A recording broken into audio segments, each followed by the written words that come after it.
The Olympus M10 Mark II was released back in 2015. Now, at the time, this cost around $650. Nowadays, you can find it used for about $250. That's how much I paid for this one right here. Although currently there is one on sale on MPB for around $189, so if you're interested, you might want to jump on that. Anyway, just what do you get with this 8-year-old camera? Well, there's a 16 megapixel micro four thirds sensor, 5-axis image stabilization, and a 3-inch 1 million dot OLED touchscreen. Build quality on the M10 Mark II is a combination of metal and plastic. It's a pretty typical Olympus camera in the sense that it's really small and yet it's very, very sturdy and has a surprising amount of weight to it, especially given how small it actually is. It has tons of external buttons and dials, all of which are customizable.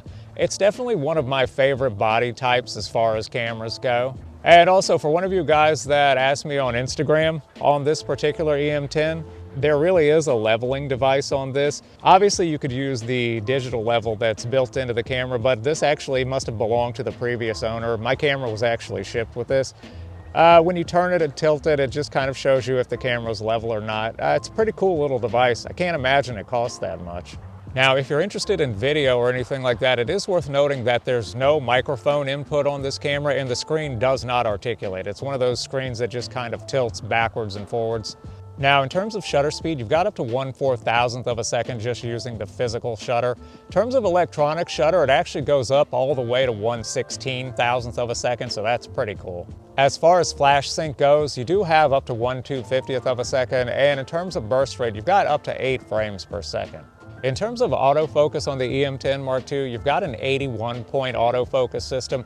Unfortunately, it is contrast detect. There's no phase detect on this. It's great for photography and in video. It's just kind of okay. It's not bad in video. You know, Olympus still manages to work pretty well with contrast detect autofocus. Just the thing is, it's way slower than, say, the Sony ZV-E10 that you're looking at in this shot or the Olympus EM1 Mark II that you're seeing over here in this shot. Still, having said that, the autofocus in this camera is actually pretty good for what it is. In terms of image stabilization on the M10 Mark II, you've actually got 5-axis in-body image stabilization plus digital stabilization. Stabilization on this camera is really, really good. You know, I was walking around filming a lot of clips with the Olympus 45mm f1.8. You know, that's a 90mm full frame equivalent, and I can do it handheld easily, no problem whatsoever. Stabilization is genuinely good on this camera.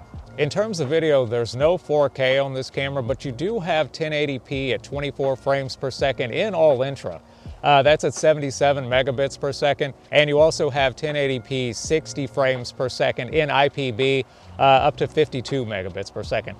Having said that, video on this camera does look genuinely good. And of course, you have that typical Olympus color science, which looks absolutely amazing. As far as photography goes, this is one of those cameras that I really do just love. You've got that typical Olympus color science. I actually like the way just JPEG straight out of the camera look. A lot of times I just flip back and forth between natural and muted.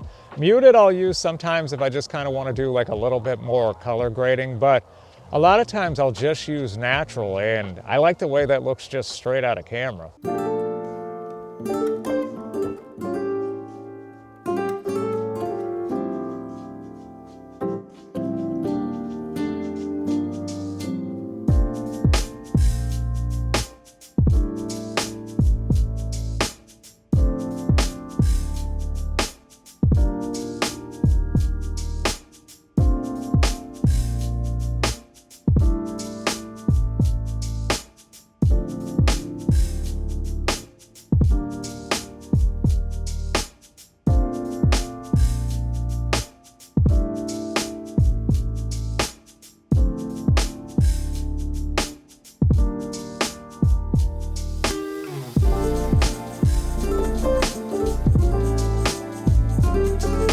So is the Olympus EM10 Mark II worth it in 2023? And for me, it's 100% yes, and there's more to it than that.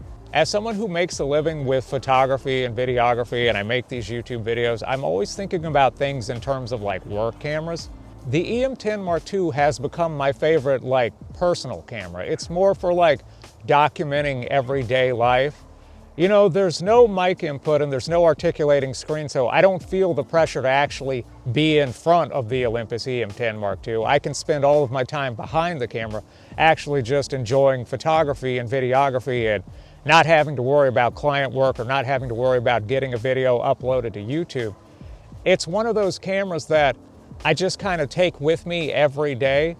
I think there's something about that form factor too. I just like the way it feels in the hands, and I like how small it is, but also how it still has that weight to it so that it's kind of reassuring. It doesn't feel cheap or plasticky. The EM10 Mark II is one of those cameras that I always grab first whenever I just want to take some pictures or film a few quick clips. I don't know, man, it's just one of those cameras that when I have the option to use a ton of other cameras, I find myself grabbing this more and more, especially for like personal everyday stuff. Anyway, I think that's all I got for today, guys. Thanks for watching. I'll see you again next time.